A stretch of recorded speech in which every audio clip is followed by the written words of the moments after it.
যে মহিলার ফুদানকারী মহিলাদের কবল থেকে আমরা আল্লাহ তাআলার কাছে আশ্রয় চাই। তারপরে আয়াত কি, ওয়ামিন শাররি হাসিদিন ইযা হাসাদ, অর্থ কি আমরা হিংসুকের হিংসা থেকে আল্লাহ তাআলার কাছে আশ্রয় চাই। যে আমাদের সকলের ভিতরে কম বেশি হিংসা আছে, আপনি বললেও আছে না বললেও আছে, কি বলেন? আমার ভিতরেও আছে, আপনাদের ভিতরে নাই মনে হয়, কি বলেন? যে দুনিয়া এই হিংসাটা আসমান থেকে দুনিয়াতে আইছে কেমন ভাবে? আল্লাহ তাআলা ইবলিসকে বলছিল আদমরে কি করার জন্য? সিজদা করার জন্য, কিন্তু সে সিজদা করছে, নিজের বড় বানাইছে। দুনিয়াতে হাবিল আর কাবিল এক ভাই আর এক ভাইয়ের কি করছে? হিংসার কারণে কি করছে? হত্যা করছে। তবে হিংসাটা দুই জায়গায় করা যায়, কয় জায়গায়? বাকি জায়গায় হিংসা করা কি জায়েজ না, বাকি জায়গায় হিংসা করা কি নাই? জায়েজ নাই। এজন্য আমরা হিংসা করব ভাই? আল্লাহ যদি কারো সম্পদ দেয় আমরা হিংসা করব না। কেউ যদি আমার থেকে ভালো থাকে, কারো মেয়ে যদি ভালো জায়গায় বিবাহ হয়, আমার সমস্যা আছে? আমার হিংসা করার দরকার কি? কারো সুনাম এলাকার মধ্যে ভালো, আমি কেন তার বদনাম করব? এগুলি করা কি আমার জন্য ঠিক আছে? না। তো দুই জায়গায় মানুষের হিংসা করা যায়, এটাকে বলা হয় ঈর্ষা। কোন কোন জায়গায়? এক নাম্বার হলো যাকে আল্লাহ তাআলা সম্পদ দিয়েছে, টাকা পয়সা দিয়েছে, আর ওই ব্যক্তি ওই টাকা দিয়া আল্লাহর জন্য মসজিদ বানায়, আল্লাহর জন্য মাদ্রাসা করে, আল্লাহর জন্য এতিমখানা করে, গরিব দুঃখীদেরকে সে আশ্রয়ের ব্যবস্থা করে। কি বলেন? আমাদের সমাজে অনেক টাকাওয়ালা আছে না, যে সহযোগিতা করে আল্লাহর জন্য, এতিমখানায় টাকা দেয়। এই জন্য আপনি হিংসা করতে পারেন। যদি আল্লাহ তাআলা আমার এই সম্পদ দিত, আমিও তার মতো কি করতাম? দান সদকা করতাম। এই একটা জায়গা। দ্বিতীয় জায়গা হলো যে আপনি হিংসা করতে পারবেন যে একজন আলেমকে দেখা, একজন আলেমকে দেখা। কেন? যে একজন আলেম কিভাবে মানুষকে কুরআন হাদিসের কথা বলতেছে, তার কথা শুনে মানুষ নামাজ পড়তেছে, তার কথা শুনে মানুষ ভালো কাজ করতেছে। কি বলেন? অনেক হুজুর আছে না যে যাদের কথায় হাজারো মানুষ চোখ থেকে পানি ঝরাইতেছে, তাদের হুজুরের একটা কথা শোনার কারণে তার জীবনে যত গুনাহ ছিল, যত খারাপই ছিল, তওবা করে আল্লাহর জন্য ফিরে আসে। কি বলেন? এই জায়গায় আপনি হিংসা করতে পারবেন যে একজন হুজুর কথা বললে মানুষ তার কথাগুলি পাখির মতো শুনতেছে, কোনো কথা বলে না, তারে মানুষ কত ভালোবাসে। আল্লাহ যদি আমার ইলম দিত, আমিও তার মতো কি করতাম? মানুষকে বুঝাইতাম।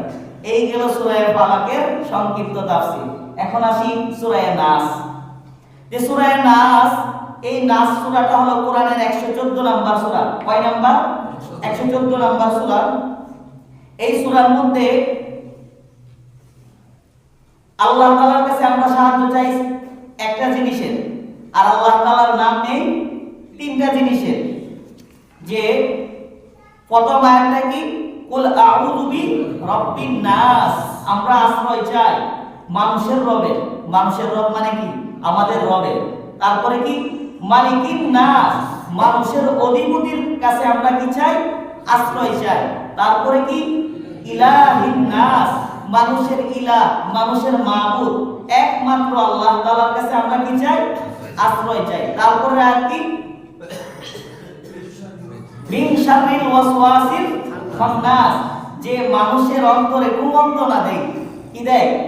মানুষের অন্তরে কুমন্ত্রণা দেয়, আত্মগোপন করে অতি তাড়াতাড়ি। মিন শাররিল ওয়াসওয়াসিল খান্নাস আল্লাযী ইউওয়াসউইসু ফি সুদুরিন নাস, সে মানুষদের মধ্যে হতে পারে, জিনের মধ্যে হতে পারে, যে মানুষের মনে কুমন্ত্রণা দেয়। কারা?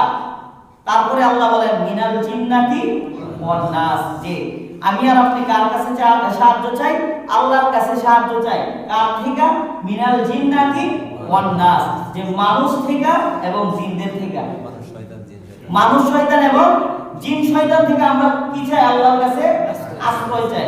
যে আল্লাহ বলেন ওয়া কাযালিকা জাআলনা লিকুল্লি নাবিয়্যিন আদুওয়ান শায়াতিনাল ইনসি ওয়াল জিন্নি ইউহি বা'দুহুম ইলা বা'দিন যুখরুফাল কওলি ইল্লা গুরুরা, যে আল্লাহ তাআলা পৃথিবীতে নবী রাসূলের উপর আল্লাহ তাআলা মানুষ শয়তান আর জিন শয়তানকে আল্লাহ তাআলা ছাপিয়ে দিয়েছেন। তারা তাদেরকে চাকচম্য দেখাইয়া তারা তাদেরকে খারাপ কাজের মধ্যে চাইতে লিপ্ত করত। কিন্তু আল্লাহ তাআলা তাদের উপর কি দিয়ে দিয়েছেন? জিন দিয়ে দিয়েছেন। আমাদের রাসূল সাল্লাল্লাহু আলাইহি ওয়াসাল্লাম বলেন যে প্রত্যেকটা ব্যক্তির সাথে একটা করে শয়তান আছে। কি আছে? ইবলিস। কি আছে? যে আমাদের প্রত্যেকের যে রক্তের সাথে শয়তান চলাফেরা করতে পারে। তখন এক সাহাবী রাসূলকে প্রশ্ন করলো, রাসূল আপনার সাথেও কি শয়তান আছে? তখন রাসূল সাল্লাল্লাহু আলাইহি ওয়াসাল্লাম বলেন, আমার সাথেও শয়তান আছে, কিন্তু ওই শয়তানকে নিয়ন্ত্রণ করার দায়িত্ব আল্লাহ তাআলা আমাকে দিয়েছেন। সে আমাকে খারাপ কাজের উপদেশ দেয় না, বরং সে আমাকে ভালো কাজের উপদেশ দেয়। তাহলে আমাদের সাথে কি আছে? শয়তান আছে।